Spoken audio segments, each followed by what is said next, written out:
जय जोहार, नमस्कार। दैनिक छत्तीसगढ़ चैनल देख रहे हैं आप और छत्तीसगढ़ प्रदेश की आज की तमाम सभी महत्वपूर्ण बड़ी खबरों की शुरुआत सर्वप्रथम आज की पहली बड़ी खबर के साथ। 14 सितंबर को प्रधानमंत्री नरेंद्र मोदी रायगढ़ दौरे पर आने वाले हैं। ऐसे में 1 लाख लोगों के भीड़ जुटाने का टारगेट दिया गया है, जिसमें खुली गाड़ी में सवार होकर के प्रधानमंत्री रैली में शामिल होंगे और 6 भव्य डोमों का निर्माण होने वाला है।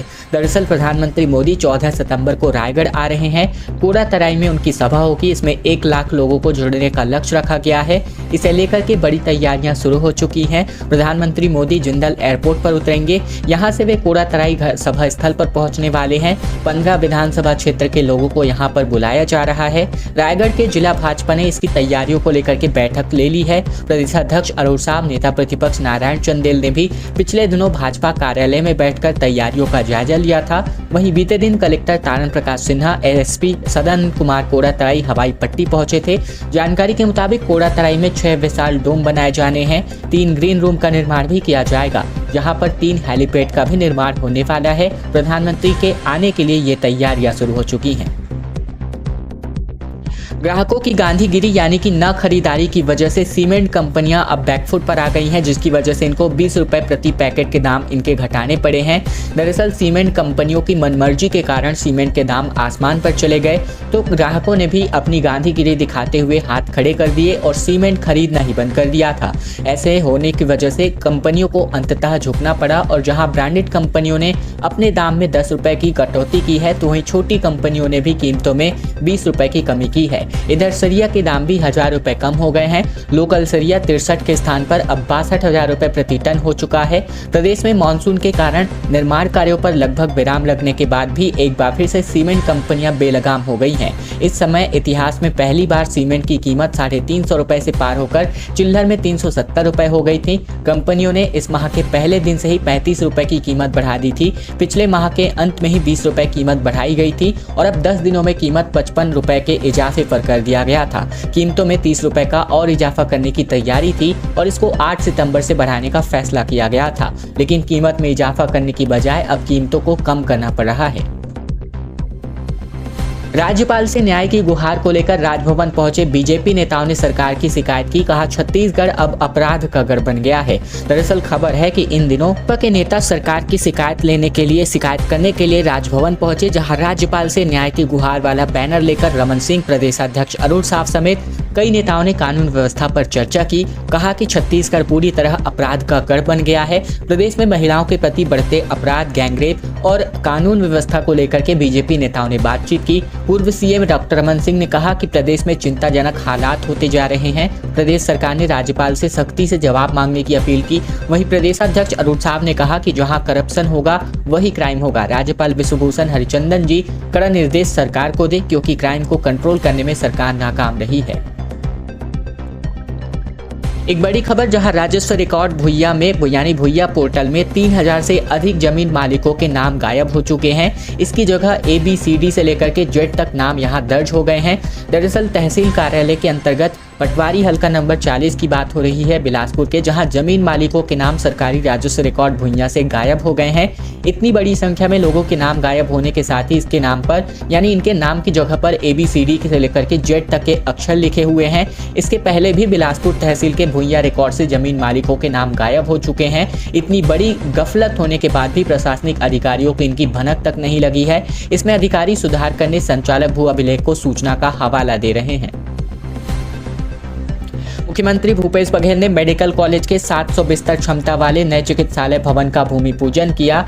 रायपुर में मुख्यमंत्री बघेल ने रायपुर के पंडित जवाहरलाल नेहरू चिकित्सा महाविद्यालय में 700 बिस्तर क्षमता वाले नए एकीकृत चिकित्सालय भवन का भूमि पूजन किया।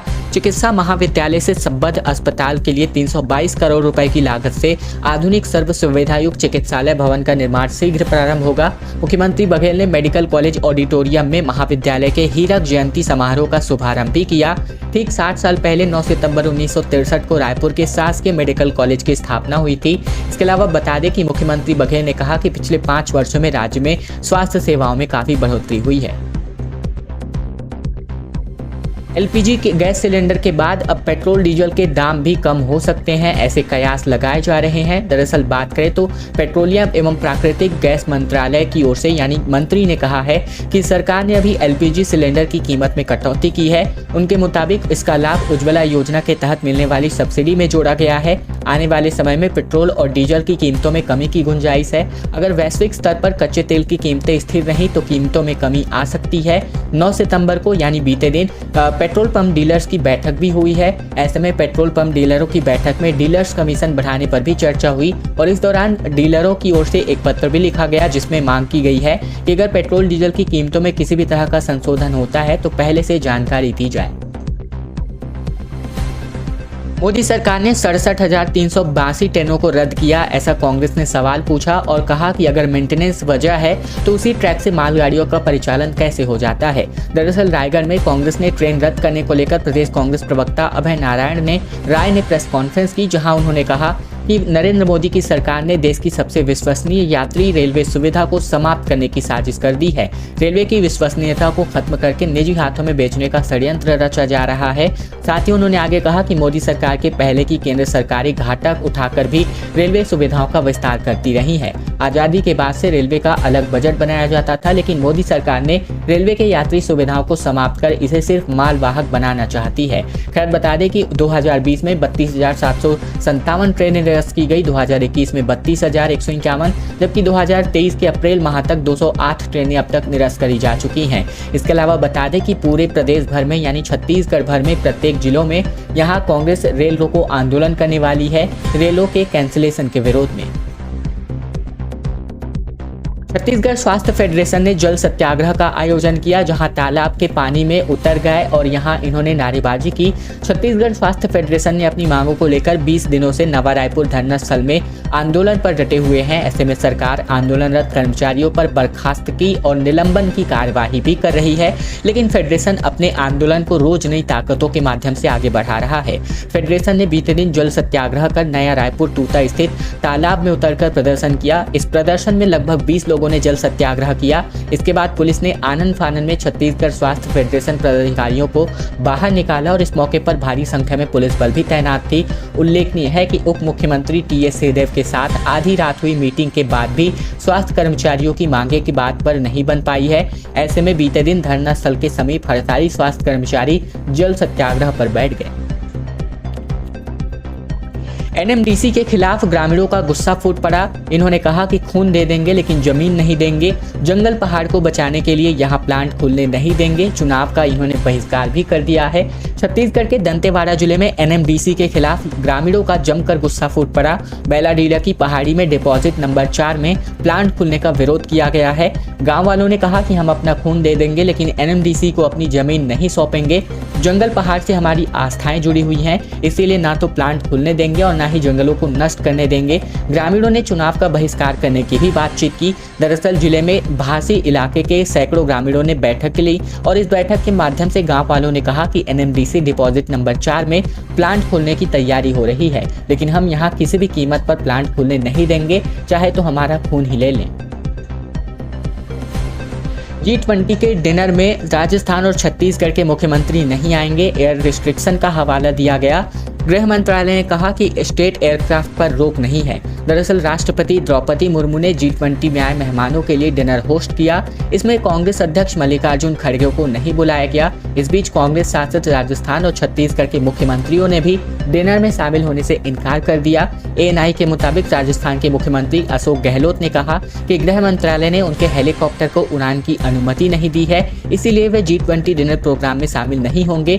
वहीं छत्तीसगढ़ के मुख्यमंत्री बघेल ने बताया कि G20 समिट को लेकर दिल्ली और आसपास हवाई यात्रा पर बंदिशों की वजह से वे नहीं आ पाएंगे। गृह मंत्रालय ने इन आरोपों का खंडन किया है। गृह मंत्रालय ने राजस्थान के मुख्यमंत्री अशोक गहलोत के आरोपों को सफाई देते हुए बताया कि फ्लाइट परमिशन के लिए हमने 4 रिक्वेस्ट मिले थे, हमने सभी अप्रूवल दिए थे। छोटी सी नाव के माध्यम से उफनती नदी पार करके सैकड़ों जिंदगियां यहां पर अपना गुजारा करती हैं। इंद्रावती घाट पर ना तो मोटर बोट है और ना ही लाइफ जैकेट। सुरक्षा के इंतजामों का भी दावा पूरी तरीके से गलत साबित होता है। बीते दिनों जो है नाव पलट गई थी, जिसमें 7 जिंदगियां सवार थी, जिनमें से 4 निकलकर बाहर आ गए थे तैरकर किसी तरह, लेकिन 3 जिंदगियां यहां पर झाड़ियों में फंसकर अपने जान को बचाने की कोशिश करते बीते दिन नजर आए थे। ऐसे में मानसून खत्म होने को है, बस्तर की इंद्रावती नदी भी सवाब पर है। हर दिनों सैकड़ों जिंदगियां लकड़ी की छोटी सी नाव के सहारे उफनती नदी को पार करती हैं। नाव पलटने की वजह से हादसे भी हो रहे हैं, लेकिन इस मानसून भी प्रशासन ने इंद्रावती नदी के घाटों पर सुरक्षा के कोई इंतजामात नहीं किए हैं। ना ही मोटर बोट की व्यवस्था है, ना ही लाइफ जैकेट की। अगर हादसा होता है तो रेस्क्यू करने के लिए SDRF की एक ही टीम है, उसके पास भी सिर्फ एक ही मोटर बोट है। अब हादसों के बाद भी प्रशासन यहाँ सबक नहीं ले रहा है। ऐसे में अगर मैं बात करूँ तो इंद्रावती नदी पार बीजापुर, दंतेवाड़ा, नारायणपुर तीनों जिलों के गांव बसे हैं। छिन्नार और बड़े करका घाट में पुल भी बन गया है, जिससे थोड़ी बहुत राहत है, लेकिन बारसूर के मुचनार और कोडेनार घाट से ग्रामीण अब भी छोटी नाव के सहारे ही नदी पार करते हैं और बात हो रही है 21वीं सदी की। आधी रात को जो है रेत घाटों की नीलामी हुई, जिसमें ठेकेदार डटे रहे। ऑनलाइन से ऑफलाइन टेंडर जारी किया गया। रात के 3 बजे तक यहां कलेक्ट्रेट कार्यालय खोला गया। दरअसल रायपुर जिले के 35 करोड़ की 7 रेत खदानों का टेंडर खनिज विभाग के अधिकारियों ने बीती देर रात ऑफलाइन तरीके से जारी कर दिया है। यहाँ पर अभी तक अवैध खनन होता रहा था। कलेक्टर ने रात 3 बजे तक खनिज विभाग के अधिकारियों के दस्तावेजों की जाँच कर टेंडर प्रक्रिया पूरी करते दिखे। जिले के 7 रेत खदानों के लिए कुल 2809 आवेदन आए थे। इन आवेदनों की जांच करने के बाद खनिज विभाग के अधिकारियों ने टेंडर प्रक्रिया पूरी की। बीती रात को जिन रेत खदानों की टेंडर प्रक्रिया की गई है उनमें जी कुरूद, H मोहमेला, इसके अलावा I मोहमेला, इसके अलावा J चिखली, K चिखली, इसके अलावा L चिखली, इसके अलावा M राता घाट की रेत खदान भी शामिल है। और अब खबर छत्तीसगढ़ के कोंडागांव से, जहां पर देवी देवताओं की अदालत लगी। भंगाराम माई के समक्ष यहां देवी देवताओं के अच्छे और बुरे कर्मों का लेखा जोखा दिया गया। एक अनोखा रस्म जो है निभाया जाता है छत्तीसगढ़ के कोंडागांव जिले के केसकाल से महज 2 किलोमीटर दूर स्थित गंगाराम माई के मंदिर में, जहां हर साल भादो मास में जत्रा का आयोजन किया जाता है और इस दौरान माता के समक्ष 9 परगना के देवी देवताओं की अदालतें भी लगती हैं, जिसमें देवी देवताओं के साल भर में गांव में किए गए अच्छे और बुरे कर्मों का हिसाब किताब होता है। हर साल की तरह इस साल भी केसकाल के भंगाराम माई की यात्रा का आयोजन किया गया और इस आयोजन में 9 परगना के देवी देवताओं के साथ ही ग्रामीण माई के दरबार पहुंचे और पूजा अर्चना करके यहां उपासना की गई। कोरोना संकट के बीच यात्रा का आयोजन नहीं हो पा रहा था, जो पिछले वर्ष से एक बार फिर से प्रारंभ हुआ है। और अब खबर झीरम हमले को लेकर। चुनाव आते एक बार फिर से सियासत शुरू हो चुकी है। झीरम हमले ने हमें सुरक्षा नहीं मिली थी, लेकिन हम सुरक्षा देंगे, ऐसा बयान दिया मुख्यमंत्री भूपेश बघेल ने आरोपों के जवाब में टारगेट किलिंग के। दरअसल छत्तीसगढ़ में चुनाव के पहले दंतेवाड़ा, जसपुर में परिवर्तन यात्रा बीजेपी निकालने वाली है। बीजेपी नेताओं ने परिवर्तन यात्रा को सुरक्षा देने की मांग डीजीपी और मुख्य सचिव गृह मिलकर के सुरक्षा करने की मांग की गई है। यहाँ बीजेपी नेताओं की टारगेट किलिंग का आरोप भी लगाया गया, जहाँ जिले को लेकर के यहाँ जो है जिसे लेकर मुख्यमंत्री बघेल ने कहा कि ये लोग सुरक्षा हमें नहीं दे पाए थे और हम झीरम घाटी जैसी घटना घटी, ये हम पूरी सुरक्षा देंगे, ऐसा दोबारा हम नहीं चाहते। यहाँ मुख्यमंत्री बघेल ने कहा कि कोई भी राजनीतिक दल हो, हम उसे पूरी सुरक्षा देंगे। हमें सुरक्षा नहीं देने की वजह से झीरम घाटी में कांग्रेस के नेता शहीद हो गए। मुख्यमंत्री बघेल ने बताया कि राजनीतिक पार्टी की सुरक्षा व्यवस्था को लेकर यूनिफाइड कमांड की बैठक में चर्चा हुई है कि नक्सल प्रभावित क्षेत्र में किसी भी राजनीतिक दल के नेता का कोई कार्यक्रम न हो या फिर कोई कार्यक्रम हो तो उसे पूरी सुरक्षा मुहैया कराई जाए। फिलहाल ये सभी बातें यहाँ पर आरोपों के जवाब में मुख्यमंत्री बघेल ने कही। और अब खबर गरियाबंद से आ रही है, जहां अरुण साव के कार्यक्रम में कोई बड़े चेहरे नहीं पहुंचे। प्रदेशाध्यक्ष की 2 टूक कही कि अगर यहां प्रत्याशी नहीं बदलेंगे तो नाराज लोगों को मना लिया जाएगा। बीजेपी प्रत्याशी रोहित साहू को लेकर पार्टी कार्यकर्ताओं में नाराजगी के बीच बीजेपी के प्रदेश अध्यक्ष अरुण साव गरियाबंद पहुंचे, जहां राजिम में केंद्रीय चुनाव कार्यालय का उद्घाटन करने पहुंचे। अरुण साव ने कहा कि हर परिवार में नाराजगी होती है, लेकिन उन्हें मना लिया जाता है। राजिम में बीते दिन बीजेपी ने प्रदेश के पहले चुनाव कार्यालय का उद्घाटन किया। इसके लिए उद्घाटन के लिए बीजेपी प्रदेश अध्यक्ष अरुण साव को यहां आना नेताओं को मनाने का अभियान एक हिस्सा बताया जा रहा है। खैर, इधर 6 सितंबर को छूरा में आयोजित बैठक में हुए बवाल के बाद अब प्रतिद्वंदी दावेदारों ने घोषित प्रत्याशी रोहित साहू के खिलाफ हस्ताक्षर अभियान भी चलाना शुरू कर दिया है। खैर दोस्तों, आज की खबरों का सिलसिला बस यही तक का था। अगर आपको यह वीडियो पसंद आए तो वीडियो को जरूर लाइक कीजिएगा। चैनल पर नए हैं तो चैनल को भी जरूर सब्सक्राइब कर लीजिएगा, ताकि प्रतिदिन महत्वपूर्ण खबरें छत्तीसगढ़ समाचार हम आप तक रोजाना पहुंचा सके।